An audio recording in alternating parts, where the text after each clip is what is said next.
Oh, mas malakas na palakpak, Panginoon. Praise the Lord. You know, this Sunday we're celebrating Easter Sunday, and we're celebrating the resurrection of our Lord Jesus Christ.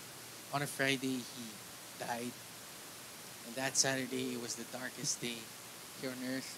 It was also the loneliest day in heaven because Jesus died. But on the third day, Sunday, He rose again. But what does that mean for us? Baka sineselebrate po natin yun every Sunday. We're every year, nagbabakasyon po tayo. We're celebrating Holy Week, but we don't really understand it. So today, we're gonna talk about that. What does it mean for us? Ano po ba yung nangyari when Jesus rose from the grave, when He was resurrected on the third day? It says in John 14, verse 6, Jesus said to him, I am the way, the truth, and the life. No one comes to the Father except through me. So the resurrection means that there is a way. A way to where? Kung magbabasa po tayo ng a couple of verses before verse 6, verse 2 says, In my Father's house are many mansions. If it were not so, I would have told you. I go to prepare a place for you. So God made a way to heaven. A place of many mansions. Jesus is preparing that place for us. Yung heaven, yung langit, eternal life, eternal peace. That's the way that God created, that Jesus created when He died on the cross. Pero alam niyo po, marami pong naituro sa atin na misconceptions for us to reach heaven. There's a lot of ways na naturo po sa atin. You know, just this Friday when we were going back to Baguio, we were traveling, napadaan po kami sa Tarlac, and may mga nakita po akong nagbubuhat ng sarili po nilang cross at nagpepenitensya. Sobrang init. Nakikita mo rin yung likod po nila, duguan, pagod na pagod, hirap na hirap. And I was just wondering, sabi ko, Lord, bakit kaya nila ito ginagawa? Bakit may mga taong willing gawin to? Maybe because they were so guilty of all their sins.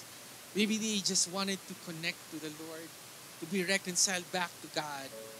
But again, the question is this the way para makonect tayo sa ating Panginoon? Is that the way for us to be reconciled? Is that the way for us to reach heaven? Is good deeds the way? Good works? Gumagawa ng mabuti? Or maybe attending church, perfect attendance tayo sa simbahan. Or maybe nagsiserve po tayo dito sa church. You know, every day, every Sunday, whole day, andito po tayo. Or maybe, ang dami po natin na donate sa church. Is that the way? But see, as far as I'm concerned, because sin is so big, sin was so heavy, there's no amount of good works and good deeds for us to reach heaven. And there's a way. Because of the sin of the whole world, there's no way. And we can't reach heaven. Alam niyo po, nung nag-travel po kami during Youth Empowered Conference, yung sasakyan po namin, naflatan po kami. At hindi lang po normal na flat, it was a burst tire. Sirang-sira po yung gulong po namin. And tinignan po namin yung mga tools namin. Kulang yung tools. Yung jack namin, pangit. Hindi mabubuhat yung van na sinasakyan po namin. At yung reserba na gulong, wala pa pong hangin. And habang tinitignan ko po yung sitwasyon po namin during this time, sabi ko, may pamaraan pa ba to? Makakaalis pa kami dito, sobrang init pa. Pagod na pagod po kami. It was the last day and we were going our way home to Baguio. And inisip ko, is there still a way? Pero praise the Lord, alam niyo po, out of nowhere, dumating po yung enforcer. Tumulong po sa amin, wala pa kaming tinawagan. Kasunod po namin, bigla po kaming tinulungan. Kompleto sa tools, kompleto sa jack, kompleto sa mga gamit. May panghangin pa ng gulong. But then when we couldn't do it on our own, someone higher than us helped us. And I believe that's a perfect image of our situation. See, because of sin, because of all the sin of the world, because of darkness, because of the enemy, there's no way to heaven. But Praise the Lord. When we can't reach heaven, heaven came to earth. Si Lord na po mismo ang umabot sa atin. And when He died on the cross, church, now there's a way for us to be welcome to God. And alam niyo po, ang ibig sabihin po pala ng way in Greek, it means hodos. It's a course of conduct. It's a way of conduct. Ibig sabihin po, kapatid, binabago po ng Panginoon yung isip natin na hindi ito ang paraan. Hindi po ang penitensya ang paraan. Hindi po perfect attendance ang paraan.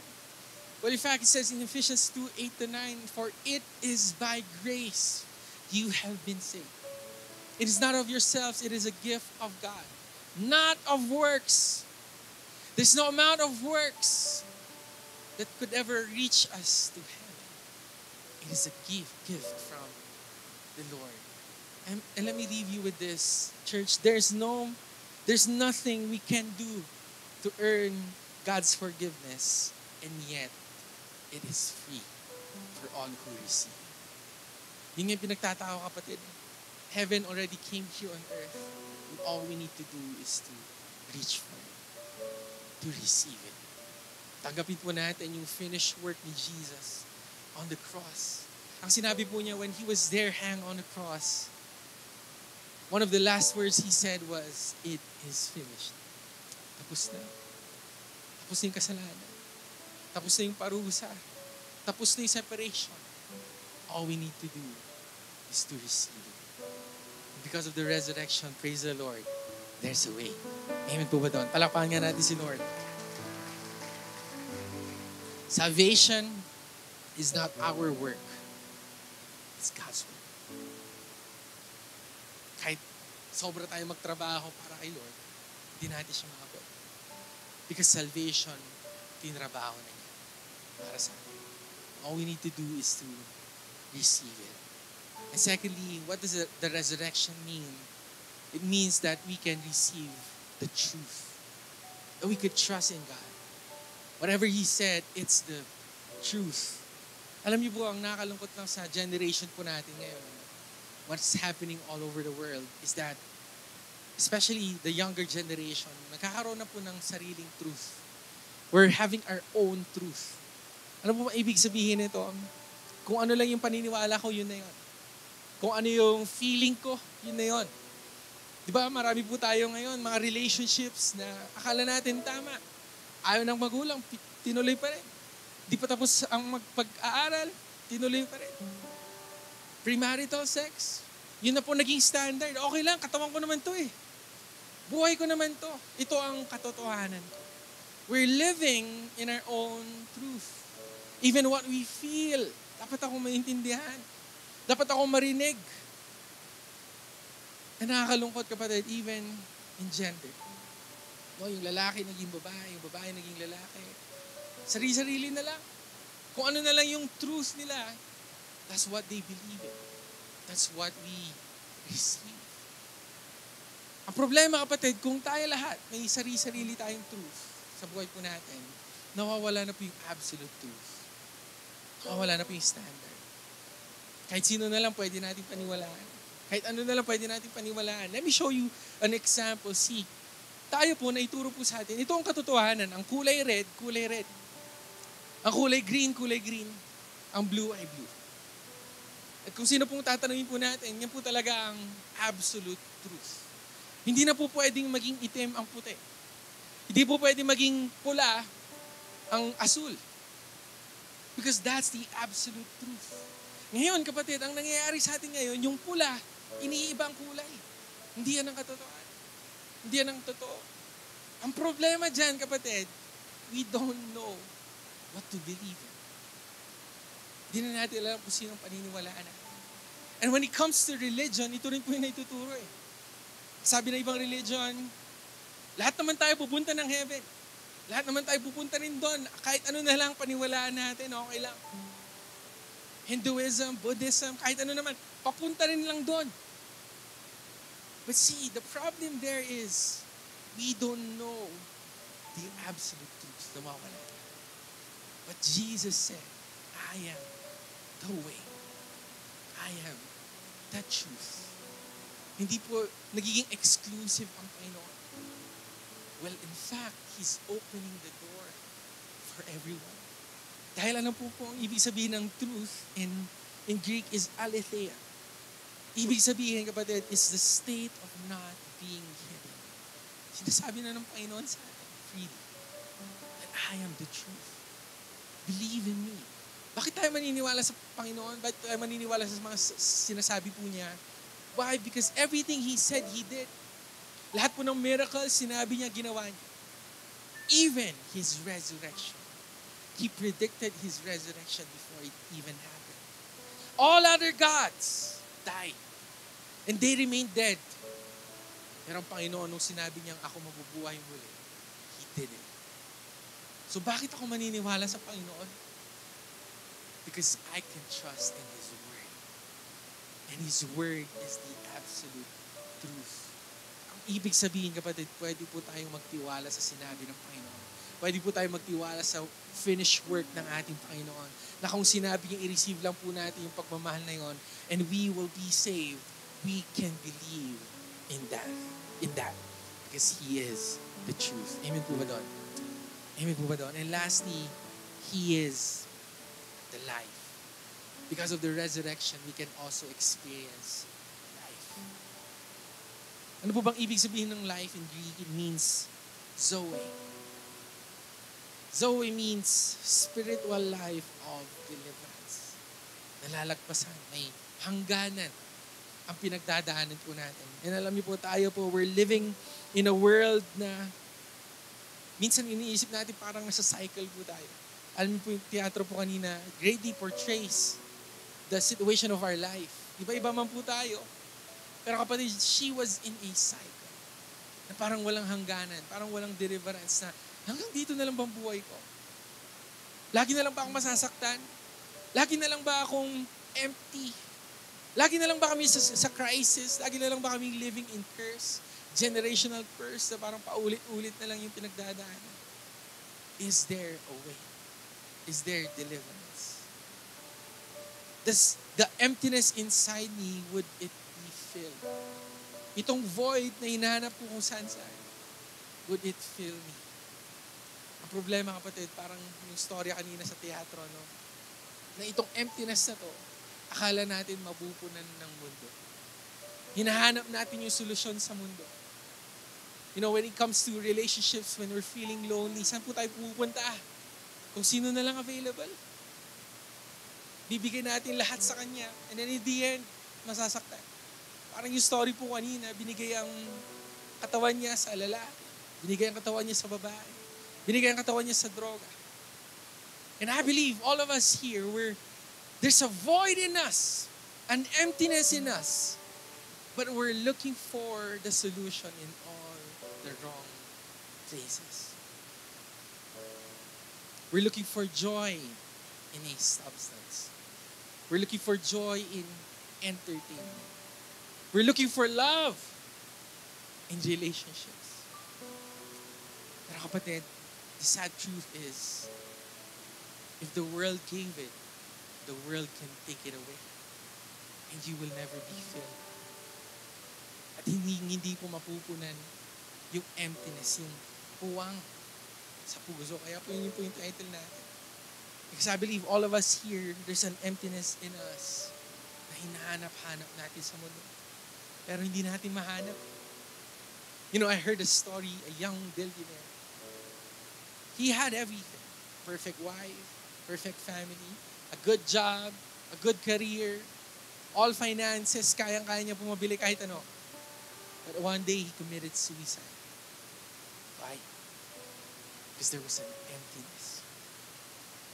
Church, that emptiness, only God can fill. There's a story in the Bible of a bleeding woman. She was bleeding for 12 years. Hanap po siya ng hanap ng solusyon sa mundo. Pumunta po sa mga physician, pumunta po siguro sa albularyo, pumunta sa lalaki. Pumunta sa substance para mawala na lang yung buhay po niya. And she did everything for 12 years. Little did she know, ang solusyon pala, si Jesus din. Yung life na hinahanap niya, yung buhay, yung pagmamahal na hinahanap niya, si Jesus lang pala makakapunan. And for us, church, every one of us, maybe you're looking for something. Maybe you're looking for love. Siguro sa magulang mo, hindi nabigay ng magulang mo. Maybe you're looking to be heard and to be seen and to be understood, to feel joy and peace. At hindi natin makuha sa mundo. But let me tell you this, church. Jesus is here. Because He rose from the dead. And He's willing to fill that void in your life. Jesus is here. And through the power of the Holy Spirit, we can experience life eternally. Right here. Right now. In this place. And alam niyo po yung pinag-uusapan po natin. If I can just share my life, that's me. I thought I could create a way for me to go to heaven by serving as a church every Sunday. Sabi ko pa yung tatay ko, yung nanay ko. Yung tatay ko, pastor, yung nanay ko, worship leader. Sila nang bahala sa akin. I thought this was the way. And I was living also my own truth. Wala akong pinapakinggan. Kung anong yung gusto kong gawin, yun na lang. Even to the point na umalis din po ako sa bahay namin, lumayas. Because of pride, I was living my own truth. And I was looking for love, for life, outside, in careers, in relationships. Pero kapatid, wala rin po nangyari. Ano po nangyari? Bumalik din ako sa kanya. Siya lang pala, all along. Ikaw lang pala, O Lord, ang makakapuna, ang puwang sa puso. And maybe for us, church, yung hinahanap natin, baka nandyan lang pala. Baka si Lord lang pala. Hindi natin siya pinapansin, hindi natin siya kinakausap. And we're rejecting Him. It says in Revelation 3, verse 20, that He's knocking at our door. Inaantay niya, kapatid, na pagbuksan mo siya para siya'y makapasok sa buhay mo. And maybe today, God is knocking at your door. Sabi niya, anak, dito lang ako. Anak, I'm here. I'm willing to help you. I'm willing to fill that void in you. Anak, nandito lang ako. It says in John 4 verse 13 to 14, it says here, Jesus answered and said to her, this was the woman at the well, whoever drinks of this water will thirst again. So Lord na nagsabi, kung kinuha mo yan sa mundo, makuha ko lang. Makinig ka.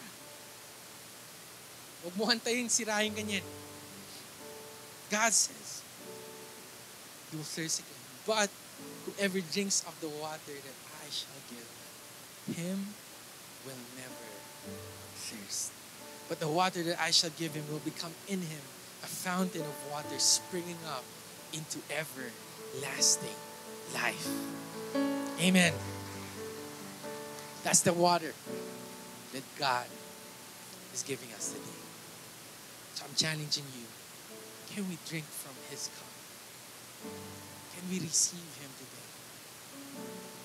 Huwag nating hayaan, kapatid, nasirain tayo ng mundo. Let's drink from the cup and the water from Jesus. A river that never runs dry. Our cup overflows. So can we all stand for a moment, church?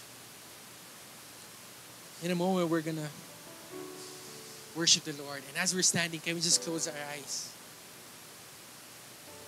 This is between you and the Lord. Between you and God. Baka kapatid, ikaw yun. Ang tagal mong hinahanap. Itong satisfaction na to. Itong fulfillment na to. Itong pagmamahal na to. Itong kasiyahan na to. Itong kapayapaan na to. At kung saan natin hinanap. We searched the world, but it couldn't fill us. And I'm calling you today.